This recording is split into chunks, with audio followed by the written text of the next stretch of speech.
Hey Tom, how are you? Thanks for spending time with us. And it will be good if you can about your experience and your achievements. Yeah, brilliant. Yeah, thanks, Tushar. Good to be here.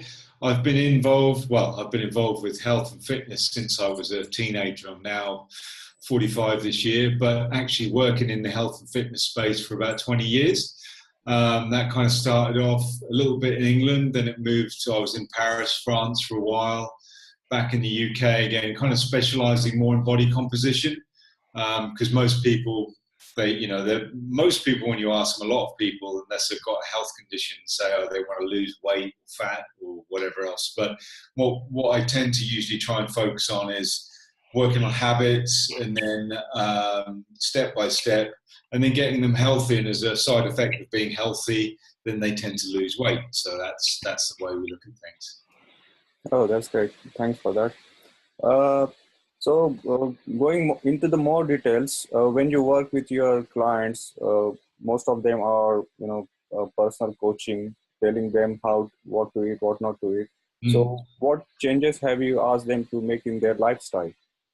Well, usually it's and good point. Because I worked more in a gym before, but now I work online. I live in Menorca in Spain, so it's working step by step. So it really is. Sometimes it seems too simple, but it's working on one habit at a time, and then just getting people to kind of develop that habit, and then building on another one and another one. It's not trying to change everything straight away. It's changing things slowly. So after a bit of time everything's changed, and then they keep in that direction. Whereas in before, you try and change everything, people will be doing stuff that they're not used to or not habituated to do, and they go back to normal afterwards, and then put the weight back on or whatever. So just simple, slowing down, maybe working on the breath, making sure they're sleeping enough, and of course nutrition and exercise. Of course. Nutrition and training is obviously one of the key point that you must be stressing on. So why don't you elaborate more on the nutrition side? Yeah, I mean, the nutrition, you can look at the thing about this industry, there's lots of information out there. There's lots of misinformation as well. You'll hear different things, but some people say, nutrition can be 70% of the whole thing about getting in shape.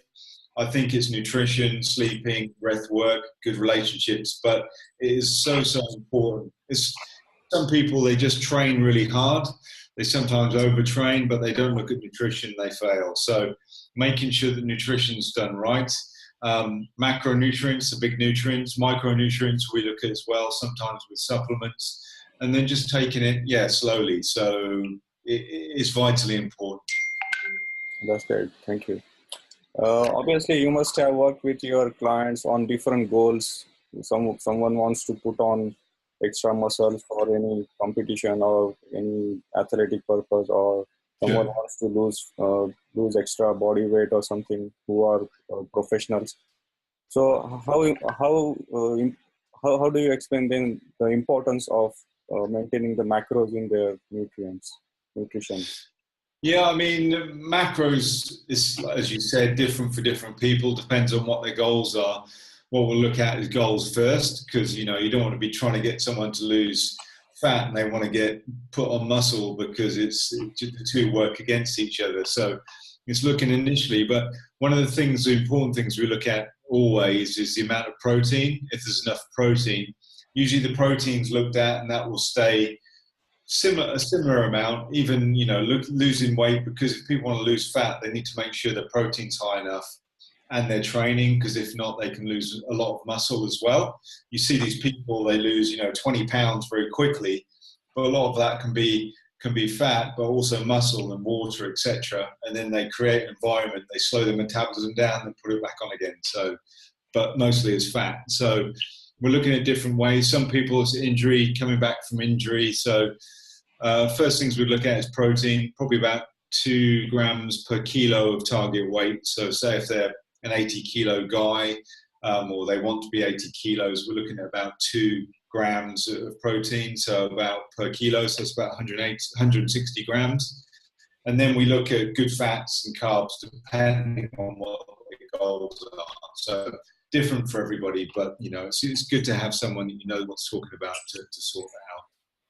Of course, it's vital to maintain the number of proteins and fats, good fat and good source of carbohydrate. Exactly. But obviously, it might be confusing for people who are novice in this particular field and who don't know how to measure the number of grams of protein to take into their meals. So, how about a service which provides these kind of prep meals for them according to their requirements? Do you suggest them to take the advantage of that? I would say 100%. I've had clients, if clients are very, very focused and know what they're doing, then great. And if they've got lots of time to prepare food, that's great. I find that's usually people that are single, that don't have a family, and their life is just focused on fitness, fitness, fitness.